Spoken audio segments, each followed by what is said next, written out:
भाजपा ही जाति धर्म मजहब की लड़ाई करवाती है। मायावती की सरकार थी और हम सब लोग गिरफ्तार हुए। किसी में हैसियत नहीं है, डंके की चोट पर मैं कहता हूँ किसी में हैसियत नहीं है। कोई किसी से मोहब्बत हुई कभी जीवन में? जनपद में सभी विधायक समाजवादी पार्टी के, सत्ता दल में आप बैठे हैं और उत्तर प्रदेश सरकार ने उस बेसिक शिक्षा के उत्थान के लिए 4,000 करोड़ रुपया डोनेट किया है। लेकिन वहाँ के रास्ते पूरे तरीके से गड्ढों में तब्दील हो गए हैं। किसान धरने पे बैठे थे और वहाँ भाजपा वालों ने इंटरेस्ट नहीं लिया, किसानों से मिलने नहीं गए। लागिला अपने गुरुजनों के, अपने माता पिता के चरणों में पांव लागिला, उनका आशीर्वाद हमारे ऊपर बनल रहा है। इसके कारण से हम आगे बढ़ी और अगर हमसे कोई गलती हुई तो कि आप सब क्षमा करिए, लेकिन सच्चाई के रास्ते पर चलेंगे। थोड़ा लाभ भी कम मिलता है तो रोती थी, मैं जाता था तो, लेकिन उनकी भावुकता के आधार पर, क्योंकि जीवन में हम लोगों ने इस बात का तो बड़ा प्रतीक है, गलत व्यक्ति की कोई पैरवी नहीं कर सकता। कहीं ना कहीं जनपद में अपने मुखिया से, आपसे जनता को कुछ न कुछ शिकायतें ऐसी हैं कि इन्फॉर्मेटिव मैसेजेस आप तक नहीं पहुंच पा रहे हैं। क्या कारण है दीजिए? कुछ बेहतर ढूंढ रहा हूं, घर में ही घर ढूंढ रहा हूं। नमस्कार, हूं हिमांशु त्रिपाठी, आप देख रहे हैं वार्ता Hindi. Hot talk with HT के नए एपिसोड में आप सभी दर्शकों का हार्दिक स्वागत है। हॉट टॉक विद एचटी के इस एपिसोड पर जिला अध्यक्ष भारतीय जनता पार्टी डॉक्टर मिथिलेश त्रिपाठी जी से रूबरू होंगे हम।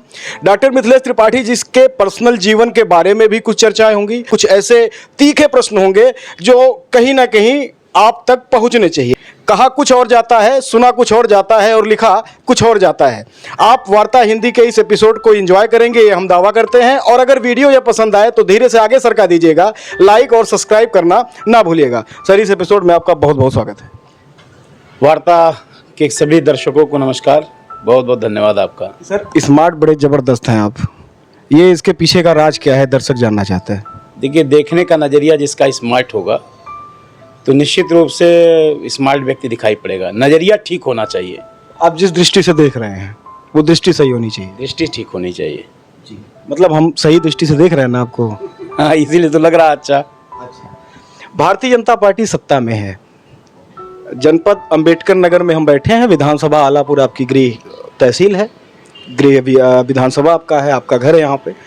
आलापुर को किस दृष्टि से देख रहे हैं? क्योंकि आपके विपरीत सभी विधायक हैं सभी सीटों पर। आप इस समय सत्ता दल के जिलाध्यक्ष हैं। विकास कहीं ना कहीं इंटरफेयर हो रहा है या फिर विकास अवरुद्ध हो रहा है? आपकी दृष्टि से क्या लगता है? देखिए, विकास अवरुद्ध नहीं, विकास की गंगा बह रही है। मैं तो दावे के साथ कहता हूँ, आज़ादी के इतने वर्षों के बाद अंबेडकर नगर को कायाकल्प अगर भारतीय जनता पार्टी सरकार ने की, और हमारे सरकार का मकसद है किसी जाति मज़हब और किसी धर्म के आधार पर नहीं, सबका साथ सबका विकास के आधार पर काम करने की परंपरा है और उस परंपरा को हम सब लोग पालन करते हैं। आप पिछले 5 वर्षों का रिकॉर्ड देखेंगे और आने वाले 50 साल का रिकॉर्ड देखेंगे तो आपको ज़मीन आसमान का अंतर आएगा, क्योंकि हम लोग भी यहीं रहने वाले हैं और देखा है किस प्रकार की सड़कें थी और आज किस प्रकार की सड़कें हैं, किस तरह से गांव गरीब किसान का उत्थान हो रहा है। इसमें किसी से छिपा नहीं है और हम सब लोग देख रहे हैं कि आज आत्मबल पर भारत आगे बढ़ रहा है, तो उत्तर प्रदेश की भूमिका महत्वपूर्ण है, तो हम सबकी भी भूमिका बहुत महत्वपूर्ण है। ये सड़कों की बात अभी हम इंटरव्यू में आएंगे, हमारे पास कई सड़कें नोट हैं, अभी वो बीच में पूछा जाएगा। डॉक्टर मिथिलेश त्रिपाठी जी राजनीति में कैसे आए? देखिए, राजनीति तो मेरा कोई लक्ष्य नहीं था। मैं तो साइंस का विद्यार्थी था और मैं एमएससी केमिस्ट्री से अवध विश्वविद्यालय अयोध्या साकेत महाविद्यालय से कर रहा था। लेकिन एक घटना ने जीवन में बड़ा परिवर्तन लाई और उस घटना ने इतनी हिम्मत और प्रेरणा दी कि किसी के साथ अन्याय हो तो उसके साथ खड़ उठना चाहिए। और उस अन्याय की भूमिका में हम सब ने अपने विद्यार्थी जीवन में ही अपने विद्यार्थी परिषद के संगठन से जुड़कर काम करना शुरू किया और राष्ट्र आराधना की उस पंक्ति पर आगे बढ़कर विद्यार्थी जीवन से शुरू किया। छात्र राजनीति में मैं छात्र संघ महामंत्री का चुनाव लड़ा विद्यार्थी परिषद से, वहाँ चुनाव हारा। फिर मैं अध्यक्ष की तैयारी किया। अध्यक्ष के चुनाव के दिन हम सब, मायावती की सरकार थी और हम सब लोग गिरफ्तार हुए, जेल गए। जेल के बाद आने के बाद ये संकल्प और मजबूत होता है और संकल्प इतना मजबूत होता है कि उस राष्ट्र आराधना में अपना पूरा जीवन समर्पित भाव करके एक इच्छा लेकर उस छात्र संगठन में काम किया और दूर सुदूर बुंदेलखंड में लगभग 4 वर्ष बुंदेलखंड, झांसी, ललितपुर, जालौन के विद्यार्थियों के बीच में काम करने का अवसर आया। फिर युवा मोर्चा में हमने काम किया और धीरे धीरे एक राजनीति की जो परिभाषा बदलाव की तो उसमें परिवर्तन जो दिखाई पड़ रहा था, उसमें हम सब की भूमिका कि हम सब लोग न्याय के रास्ते से चलेंगे तो एक अच्छा बेहतर विकल्प दिखाई पड़ेगा। उसके कारण से छात्र राजनीति से जुड़ा और छात्र राजनीति से धीरे धीरे राजनीति की मुख्य धारा में जुड़ने का अवसर प्राप्त हुआ। भाजपा ही क्यों विकल्प आपने चुना? आप अच्छे खासे पर्सनालिटी थे, इतने लोगों के साथ संबंध थे, कई छात्रों के साथ संबंध रहे थे, बहुत दूर दूर आप गए, कई जनपदों में आपने काम किया। उस समय मेरे हिसाब से तो जो आप घटना बता रहे हैं, उस समय भारतीय जनता पार्टी स्ट्रीम में नहीं थी, उस समय कोई ना कोई अन्य दल रहा होगा, तो भाजपा ही क्यों चुना? उसमें कारण क्या? देखिए, आज का विद्यार्थी, आज का नागरिक है, इस दायित्व का बोध अगर किसी ने कहा तो विद्यार्थी परिषद ने।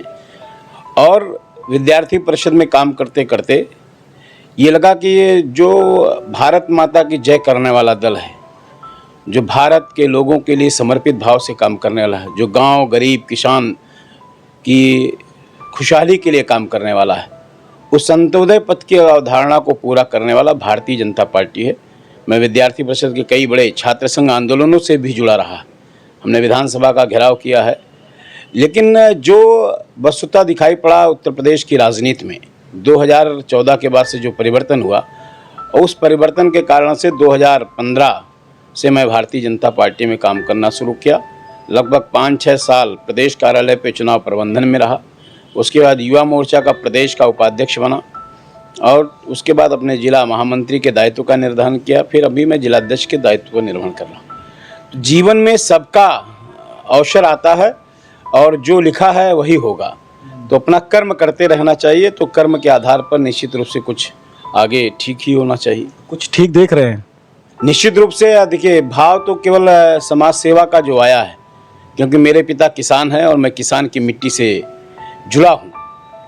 मैं केमिस्ट्री से पीएचडी हूँ, बीएड हूँ, लेकिन जो किसान संघर्ष करके जो मेहनत और ईमानदारी और जो स्वाभिमान पैदा किया है, उस स्वाभिमान के कारण से आगे बढ़ने का हौसला आया। और निश्चित रूप से उन हौसलों को अगर पूरा कर रहा है तो भारतीय जनता पार्टी, मोदी जी की सरकार और योगी जी की सरकार नीचे धरातल पर गांव गरीब का उत्थान करने में लगी। वही किसान धरने पे बैठे थे और वहाँ भाजपा वालों ने इंटरेस्ट नहीं लिया, किसानों से मिलने नहीं गए। देखिए, किसान के मुद्दों पर आप जब भी उठाएंगे, आप उठा कर देखिए, इस देश के पूर्व प्रधानमंत्री राजीव गांधी जी कहते थे कि मैं दिल्ली से 1 रुपया गांव के विकास के लिए भेजता हूं, गांव में पहुंचते पहुंचते वो 15 पैसा रह जाता है। लेकिन आज मोदी जी उस किसान के किसान सम्मान निधि में 2000 रुपया दिल्ली से भेजते हैं तो सीधे 2000 रुपये उसके अकाउंट में पहुंच जा रहा है। ये पारदर्शिता के कारण से संभव है।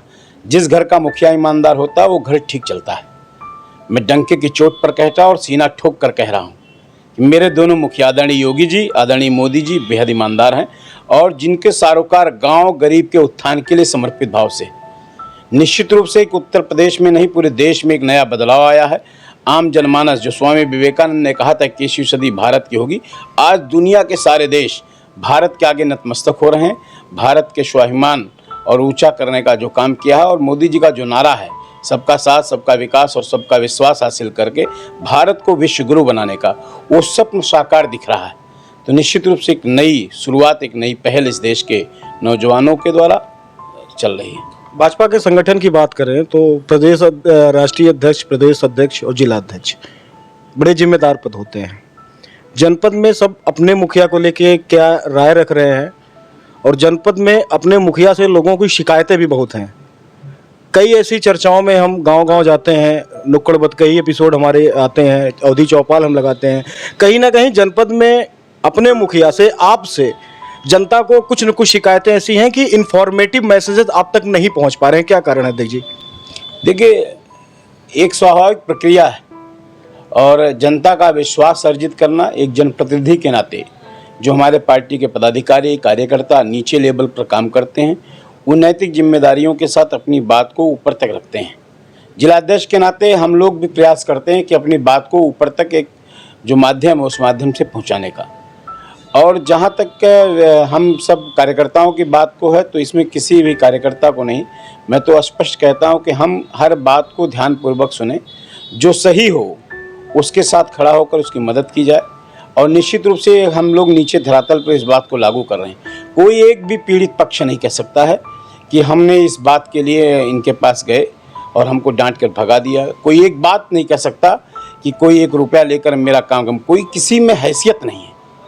डंके की चोट पर मैं कहता हूँ, किसी ने हैसियत नहीं है कोई 1 रुपये का आरोप लगा दे कि मैंने इस काम के लिए अपने किसी भी मुखिया को दिया है, तो ये संभव नहीं हो सकता। क्योंकि गांव गरीब किसान के उत्थान का जो संकल्प हमने लिया है उसको पूरा करने का है।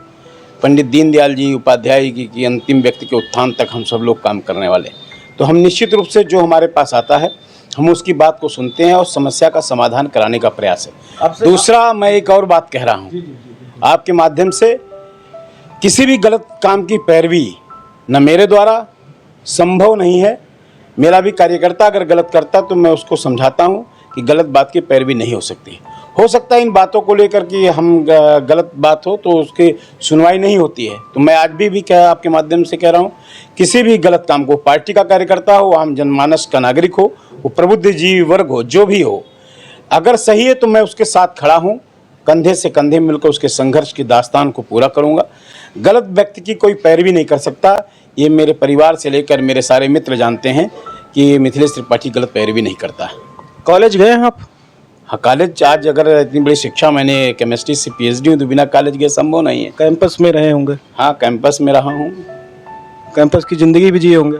हाँ, कैंपस की ज़िंदगी है। मैं NCC का कैडेट रहा हूँ और NCC का अंडर ऑफिसर के नाते भी कैंपों में जाना हुआ है। तो विद्यार्थी जीवन हर व्यक्ति के जीवन का सबसे महत्वपूर्ण अंग होता है, जहाँ जाति पंथ भाषा से ऊपर उठकर वो अपने स्वभाव के कारण से और अपने एक नई ज़िंदगी की शुरुआत करने की उसको एक संघर्ष की दास्तान अगर कहीं मिलती, कहीं नींव की निर्माण जिसे कहते हैं, तो कैंपस ही है जो किसी व्यक्ति के नींव का निर्माण साबित होता है। किसी से मोहब्बत हुई कभी जीवन में? देखिए, जीवन में हम लोगों ने इस बात का तो बड़ा प्रतीक है, क्योंकि विद्यार्थी परिषद में काम करने के कारण से उतना, जब कॉलेज में थे, जब विद्यार्थी परिषद से कनेक्ट नहीं हुए थे। देखिए, इस मामले में तो आप कह सकते हैं कि बहुत से ऐसे विद्यार्थी जीवन में हम सबके कुछ ना कुछ फ्रेंड होते हैं, मित्र होते हैं, जो सार्वभौमिक जीवन में सत्यता के आधार पर नहीं आगे बढ़ पाते हैं। तो ऐसे मित्र रहे हैं जिनके साथ हम लोगों की अच्छी मित्रता थी और उन मित्रत्वों में प्रेम स्वाभाविक है, प्रेम हम एक दूसरे से करते ही हैं। तो निश्चित रूप से ऐसा संजोग हुआ है कि हम लोगों के साथ भी ऐसे अपने दोस्त रहे जिनके साथ प्रेम पूर्वक जीवन जिया गया है और विद्यार्थी जीवन का सबसे सुखमय जीवन था जिसको हम लोगों ने बिताया है। शादी की क्या कहानी है? मैं तो पूर्णकालिक जीवन का कार्यकर्ता था और विद्यार्थी परिषद में पूर्णकालिक रूप से रहकर विभाग संगठन मंत्री के रूप में काम करने का अवसर आया। एक बार लग रहा था कि भारत माता के लिए पूरा जीवन व्रती रहकर अपना ध्येय उसी में लगाऊंगा। शादी, सॉरी रोक रहा हूँ मैं, शादी करने का दिमाग नहीं था? शादी नहीं करना है? नहीं करना है, एकदम अपने जीवन में इतना था कि शादी नहीं करूँगा। लेकिन जब मैं अपने परिवार में आता था गाँव में, तो मेरी माँ बहुत भावुक होती थी, कहते थे छोटे बच्चों की शादी हो जा रही है, आप शादी क्यों नहीं कर रहे हैं? तो मैं उनको बताता था कि मैं भारत माता का बेटा हूँ और भारत माता की सेवा करने के लिए आया। तो बहुत रोती थी, मैं जाता था तो, लेकिन उनकी भावुकता के आधार पर मैंने निर्णय लिया कि मुझे माँ का आंचल में जो माँ की खुशी है उससे मिल रही है, उस खुशी को पूरा करना चाहिए, क्यों माँ ने जन्म दिया है और जन्म देने वाली माँ का एक जो ऋण है उसको पूरा करने के लिए मेरे मुझसे कहती है, तो मैं उनकी बात को मानता हूँ और मैं शादी के लिए तैयार होता हूँ। शादी हो गई आपकी फिर? जी, परिवार वालों की इच्छा में? जी एकदम। तो अभी जीवन अच्छा चल रहा है? हाँ, एकदम जीवन आप सबके सहयोग स्नेह से हम जीवन गृहस्थी ठीक चल रही है। तो ऐसा नहीं भाभी जी की शिकायत रहती है कि आप राजनीति में ज़्यादा समय देते हैं, जनता के बीच ज़्यादा समय देते हैं और आप हमको समय नहीं दे पाते हैं, पारिवारिक जीवन को समय नहीं दे पाते हैं, कुछ शिकायतें जरूर रहती होंगी? शिकायत है, स्वाभाविक, जो भी राजनीति के क्षेत्र में है उनके लिए भी बड़ी एक कठिन समय होता है कि परिवार के लिए समय न देना, लेकिन धीरे धीरे आदमी उसी में अपने आप को ढल जाता है। हमारी पत्नी भी इस काम में मेरा बहुत सहयोग करती हैं और कंधे से कंधे मिलाकर मेरे साथ चलने की कोशिश करती हैं और उनका सहयोग और स्नेह के कारण से मैं आज आगे बढ़ रहा हूँ। पारिवारिक दायित्वों का वो निर्वहन करती रहती हैं और इसके लिए कोई दिक्कत की बात नहीं। तो इस चैनल के माध्यम से भाभी जी को धन्यवाद दे रहे हैं आप? ज़रूर, एकदम उनका मैं ऋणी हूँ और जिस प्रकार का उनका सहयोग है गांव समाज और मेरे मित्रों के लिए, सब पार्टी के कार्यकर्ताओं के लिए, कि वो उनका समर्पण देखकर मैं अपने आप को गौरवान्वित महसूस होता हूँ कि प्रभु की इच्छा के कारण से एक अच्छा जीवन साथी मिला है जिन्होंने हमारे हर सुख दुख में बढ़ चढ़ कर मेरे कदम से कदम मिलाकर चलती हैं और कभी निराश नहीं करती हैं, इसलिए मैं उनका अभिनंदन करता हूं, उनको बधाई देता हूं। मूवी फिल्म कोई ऐसा आपने कभी देखा है कि जो दिल तक पहुंची हो आपके? देखिए, मैंने फिल्म एक भाई देखी थी। भाई फिल्म मैं हाई स्कूल की परीक्षा देने जब गया था तो उस परीक्षा के बाद हम लोगों ने देखी थी और उस फिल्म ने एक बड़ा परिवर्तन किया और एक समर्पण के साथ कि जो है कैसे जिया जाता है, और उसके बाद बहुत सी फिल्मों का देखने का अवसर मिला है। तो एक ऐसा नहीं कि जीवन में हम लोग साल भर में 1-2 बार ज़रूर फिल्म देखते हैं, थोड़ा मैं अपने स्वास्थ्य के लिए भी, मनोरंजन के लिए भी और कुछ सीखने के लिए भी। गाना कोई याद है इस समय? देखिए, गाना तो मुझे याद नहीं है, मैं गाता तो नहीं हूँ, मैं भाषण दे लेता हूँ, लेकिन गाना मुझे याद नहीं है। और कुछ ऐसे ही कभी मुख से, जैसे बाथरूम सिंगर की तरह कभी नहा रहे हैं तो कुछ ऐसे गाने निकल जाते हैं। कोई कलाकार बॉलीवुड का ऐसा हो जो जिसे जानते हैं कि अच्छा प्रदर्शन करते हैं, अच्छे अभिनेता हैं? देखिए, मैं अमिताभ बच्चन जी का फ़ैन हूँ और मुझे उनकी फिल्में बहुत, सूर्यवंशम मैंने कई बार देखी है, तो निश्चित रूप से प्रेरणादायी अभिनेता के रूप में उनका रोल मॉडल मेरे लिए बहुत प्रेरणादायी है। युवा बड़े पसंद करते हैं। आपके फेसबुक पेज को हमने देखा तो आपके फेसबुक पेज पे 25,000 फॉलोअर्स में जो है 87% युवा हैं। उन युवाओं को जिम्मेदारी से संदेश क्या देना चाहते हैं आज की राजनीतिक दृष्टि को देखकर, शैक्षिक दृष्टि को देखकर, अब आज के वातावरण को देखकर? देखिए, मैं अपने युवा साथियों से अनुरोध करता हूँ, थोड़ा राजनीति का जो ग्लैमर है वो हर व्यक्ति के सिर माथे पर दौड़ रहा है जी। और उनसे प्रेरणा लेते हुए कि एक संस्कार के साथ, एक शिक्षित वातावरण के साथ अपने लक्ष्यों को प्राप्त करें। और ये जीवन जो हमको बहुत मुश्किल से मिला है, 84 लाख करोड़ योनियों के बाद मानव जीवन मिलता है, तो जीवन सार्थक दिशा में गांव गरीब के उत्थान के लिए लगाइए, सच्चाई के साथ चलिए, क्योंकि धर्म के साथ देने वालों की विजय होती है। थोड़ा परिश्रम में करना पड़ेगा, थोड़ा परेशानी सहनी पड़ती है, थोड़ा अपमान का घूंट भी पीना पड़ता है, लेकिन सच्चाई के रास्ते पर चलेंगे, थोड़ा लाभ भी कम मिलता है, लेकिन अगर सच्चाई के रास्ते पर चलेंगे तो निश्चित रूप से दुनिया में आप पूजे जाएंगे। और जो आज का युवा है, यही भारत का भविष्य है। अब मैं उन सब से अनुरोध करते हुए कि आप अपनी जिम्मेदारियों का एहसास करिए, अपने जिम्मेदारियों के आधार पर अपने परिवार का, अपने माँ बाप का रोशन नाम करना, क्योंकि माँ बाप भी चाहते कि मेरा बेटा कुछ करे। इस मान और सम्मान के लिए उनके समर्पित भाव से, उनके हाव भाव को अपने मन में संकल्प भाव लेकर काम करिए। और चकाचौंध की जो दुनिया से, जो कुछ दिनों के लिए है, जो कुछ दिनों के लिए आपको लगता है कि हाँ, ये दुनिया में गलत काम कर से हम कुछ बन सकते हैं, कुछ पैसा कमा सकते हैं, तो निश्चित रूप से आपकी भूल होगी। मैं युवा साथियों से अनुरोध करता हूँ कि सही रास्ते पर चलिए। थोड़ा संकट आएगा, लेकिन आप परिश्रम के साथ आगे बढ़िए, दुनिया की कोई शक्ति आपको रोक नहीं सकती। हमारे कई दर्शक अवधी हैं और अवधी भाषा को पसंद करते हैं। उन दर्शकों के लिए अवधी भाषा में क्या संदेश है? देखिए, अवधी भाषा तो हम लोगों की मूल भाषा है, लेकिन कई जगह से रहने के कारण थोड़ा सा उस भाषा का मिश्रण करने में मुझे भी दिक्कत होने लगी। तो सबके चरणों में मैं प्रणाम करता हूँ। इस भाव को अगर कहूँगा, पाए लागिला, अपने गुरुजनों के, अपने माता पिता के चरणों में पाँव लागिला, उनका आशीर्वाद हमारे ऊपर बनल है। इसके कारण से हम आगे बढ़ी, और अगर हमसे कोई गलती हुई तो कि आप सब क्षमा करिए। देखिए, एक सेगमेंट हमारा ये होता है कि हम जनता का जो ओरहन होता है, उलाहना, वो हम उनके नेता से पूछते हैं। तो कुछ जनता का उलाहना है जो आपसे पूछना है, आप इसके लिए तैयार हैं? हाँ, पूछ सकते हैं, कोई दिक्कत नहीं। इस विधानसभा आलापुर में एक बाजार है सरयू नगर।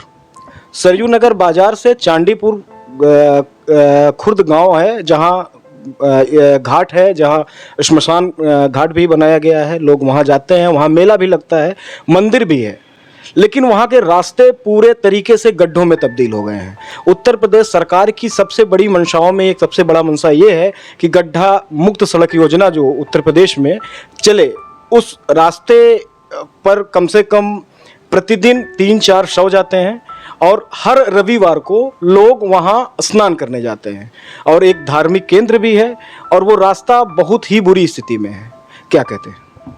देखिए, अगर ये आपके माध्यम से मुझे सूचना मिली है, और मैं अपने जनप्रतिनिधियों से भी अनुरोध करूंगा, अगर इस प्रकार की उनकी सड़क कहीं बनी हुई और टूट गई हो तो उससे मरम्मत करने के लिए आप प्रयास करेंगे तो निश्चित रूप से सरकार की खजाने पूरी तरीके से खुले हुए हैं। उनको सूचना जानी चाहिए, उनको अपने लेटर पैड पे लोगों को देना चाहिए, और यहाँ तक नहीं, मैं तो कह रहा हूँ गड्ढा मुक्त का जो संकल्प है वो एकदम टूटी हुई सड़कों के लिए नहीं है। जो सड़कें हमारी है बीच में उखड़ गई है, जहांगीरगंज से राजे सुल्तानपुर जा रहा था, अभी मैं देख रहा कहीं कहीं पिच लगे हुए, तो पैचिंग हुई है। तो जहाँ थोड़े गड्ढे टूटे हुए उन पर मरम्मत का काम है।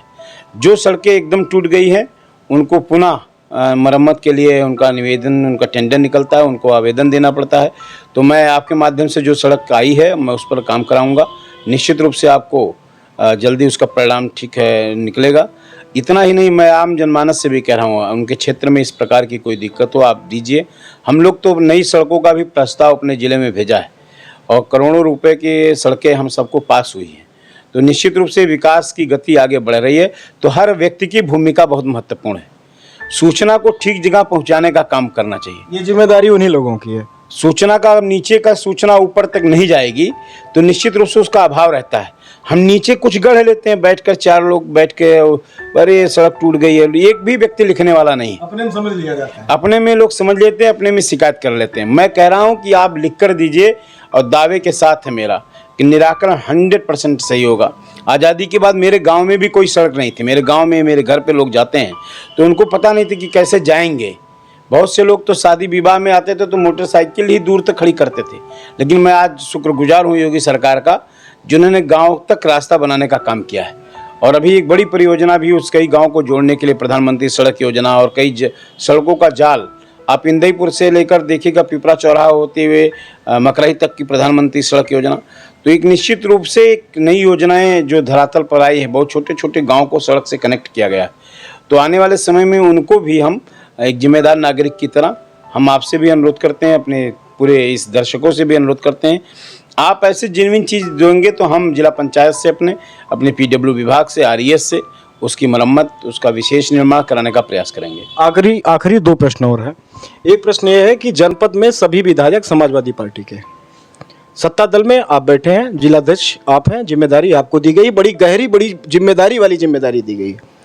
लोगों में चर्चाएं आम है कि हर नुक्कड़ चौराहे पे, गांव गली गुचे में ये एक चर्चा बहुत तेजी से चल रही है और हम आपसे उसका समर्थन या खंडन जरूर इस चैनल के माध्यम से लोगों तक पहुंचाना चाहते हैं।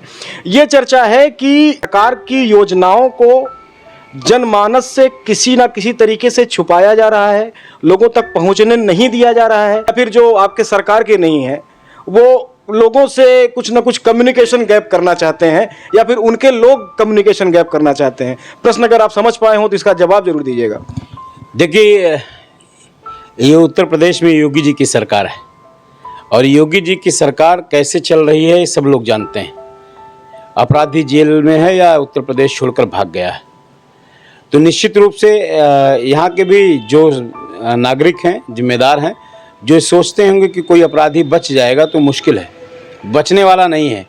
दूसरी विकास की गाथा कि अवरुद्ध करे, कोई अवरुद्ध करने वाला नहीं है। मैं डंके की चोट पर कह रहा हूँ, अगर हम आम जनमानस नागरिक अपने कर्तव्यों की बोध के साथ जुड़ें तो निश्चित रूप से हर गांव का कायाकल्प है। गांव की विधवा महिला, उसका पेंशन बनना है, इसमें कोई जनप्रतिनिधि रोक नहीं पाएगा। ऑनलाइन कराइए, उसका ऑनलाइन स्वीकार होगा, इसको रिपोर्ट जाएगी, उसका सब ऑनलाइन डाटा है और उसको 1000 रुपये की पेंशन मिलेगी। गांव का बुजुर्ग है, गांव का विकलांग है, तो सरकार की योजनाएं जो गांव गरीब तक जुड़ी हुई है उसको आम जन नागरिक, मैं तो लोगों से कहता हूं कि हर व्यक्ति का कर्तव्य है उसके जीवन का किसी एक गरीब व्यक्ति की मदद करने का। अगर मेरे प्रयास से एक गरीब व्यक्ति की मदद हो जाए तो ये हमारा जीवन धन्य हो जाएगा। तो गांव की विधवा, विकलांग, ये पेंशन योजना भी हमको नीचे धरातल पर लोगों को जोड़नी चाहिए। दूसरा, हमने किसान, अम्बेडकर नगर के 4 लाख किसानों को लगभग सम्मान निधि मिल रही है। तो एक किसान जो स्वाभिमान के साथ जीता है, जो स्वाभिमान के साथ मरता है, आज डंके की चोट पर स्वाभिमान के साथ इस बाजार में खड़ा है। मैंने अपने आंखों से देखा ऐसे किसानों को जिनको 200-300 रुपये बाकी रहता था दुकानदार का, तो बाजार आने से कतराते थे। देखते थे कहीं व्यापारी मांग लाने, उनसे पैसा ना मांग ले। वो किसान आज स्वाभिमान के साथ कॉलर अपना ठीक करके आगे बढ़ता है, क्योंकि उसके साथ 200-300 का जो उधार था वो किसान सम्मान निधि से पूरा हो रहा है। तो किसान इस देश का अन्नदाता है और मोदी जी ने उस अन्नदाता के सरोकार से जुड़कर नीचे तक उनको लाभ पहुंचाया है। और ये भी 2 चीज़ों का एक विशेष है कि मैं फिर आपके माध्यम से लोगों से कह रहा हूँ, आप सरकार की योजनाओं का अध्ययन करिए और अध्ययन के साथ तुलनात्मक अध्ययन करिए कि पहले क्या था, आज क्या था। मैं भी प्राथमिक विद्यालय के कार्यक्रम में होकर आ रहा हूँ। पहली बार उत्तर प्रदेश में आज़ादी के बाद पहला ऐसा अवसर था कि उस गांव का ग्राम प्रधान और उस गांव का प्रधानाचार्य एक ही मंच के नीचे बैठे हुए हैं और जो कॉरपोरेशन की बात चल रही है, परिवर्तन की, कायाकल्प की बात हो रही, उसके साक्षी बन रहे हैं। ये देश की आज़ादी के बाद पहली बार अवसर आया है और उत्तर प्रदेश सरकार ने उस बेसिक शिक्षा के उत्थान के लिए 4,000 करोड़ रुपया डोनेट किया है। तो ये पहला अवसर है और कायाकल्प दिख रहा होगा। आप किसी भी गांव में जाएंगे, पहले के प्राथमिक विद्यालय की तुलना वहां से करेंगे तो आज की तुलना करेंगे। कई विद्यालय आज अपने इंग्लिश मीडियम स्कूल के बराबर खड़े हैं, वहाँ नो एडमिशन का बोर्ड लगा है। तो ये भी मैं चर्चा उन अध्यापकों से कर रहा, बहुत मेहनत के साथ आज बच्चों का परफॉर्मेंस देखा तो मन गदगद है कि निश्चित रूप से हम अपनी जिम्मेदारियों से अवगत होकर एक नए परिवर्तन की तरफ बढ़ रहे हैं। नगर पंचायत के चुनाव हैं, कई नई नवसृजित है नगर पंचायतें तो कई पुरानी हैं। इसमें भारतीय जनता पार्टी का रोल क्या रहेगा और किस दृष्टि में आप अपने प्रत्याशियों को देखते हैं, कहाँ तक सपोर्ट कर पाएंगे? देखिए, हम नगर निकाय के चुनाव में अभी बहुत आगे बढ़े हुए हैं और हर नगर निकाय के चुनाव में अपने वार्ड के प्रभारी, वार्ड के संयोजक, नगर पालिका के निकाय के संयोजक, प्रभारी, ये सब हम लोगों का काम नीचे तक है। और मैं पूर्ण आश्वस्त करना चाहता हूँ कि इस बार जाति का और धर्म का जो विवाद लोग फैलाकर राजनीति करते हैं, इस बार सारे जनता मिलकर उन जो धर्म के नाम पर, जात के नाम पर, मजहब के नाम पर राग द्वेष फैलाकर चुनाव में आगे आते हैं। इस बार अम्बेडकर नगर की आम जनता उनको करारा तमाचा मारने वाली है कि वो जाति धर्म द्वेष का काम नहीं चलेगा, अब केवल विकास की बातें चलेंगी। और हमारे आलापुर के लिए सौभाग्य कि हमारे यहाँ 2 नई नगर पंचायतें बनी हैं और ये दोनों नगर पंचायतों पर भारतीय जनता पार्टी का कब्जा हो। इनसे हम सब लोग मिलकर एक नए उत्थान की ओर लिखेंगे। अगर भाजपा की सरकार में हम नगर पंचायत, नगर पालिका निकाय चुनाव जीतेंगे तो उस निकाय की दिशा और दशा दोनों बदल जाएगी। कुछ लोग तो ये भी कहते हैं कि भाजपा ही जाति धर्म मजहब की लड़ाई करवाती है। मैं फिर कह रहा हूँ कि सोच का नज़रिया होना चाहिए, मतलब शुरुआत से आखिरी तक एक ही बात। उस नज़रिए को लेकर हमारा दिशा किधर जाती है, मैं दावे के साथ कह रहा हूँ और आपके माध्यम से लोगों को ये बता रहा हूँ, एक भी सरकार की योजनाएं अगर कोई ये बता दे कि धर्म और मजहब के आधार पर उसको लाभ दिया गया तो मैं राजनीति करना छोड़ दूंगा। चलिए, इसी स्टेटमेंट साथ इस इंटरव्यू का यही हम समापन करते हैं। आपसे हुई बातचीत में आपको ऐसा लगता है कि इस चैनल को लोगों को सब्सक्राइब करना चाहिए? जरूर, मैं सबसे कह रहा हूँ, आपका ये एपिसोड जो श्रृंखला आपने शुरुआत की है, हर व्यक्ति, हर हमारे जननेता को आम जनमानस से जुड़ने का भी एक माध्यम है और आम जनमानस को अपने नेता के बारे में परखने का भी एक बड़ा अवसर आप दे रहे हैं। तो मैं आप सब दर्शकों से अनुरोध करूंगा कि आपके चैनल को सब्सक्राइब करें। बहुत बहुत धन्यवाद। आप कब सब्सक्राइब कर रहे हैं सर? अभी तुरंत कर रहे हैं। बहुत बहुत धन्यवाद आपका हॉट टॉक विद एसटी के इस एपिसोड में आने पधारने के लिए। धन्यवाद।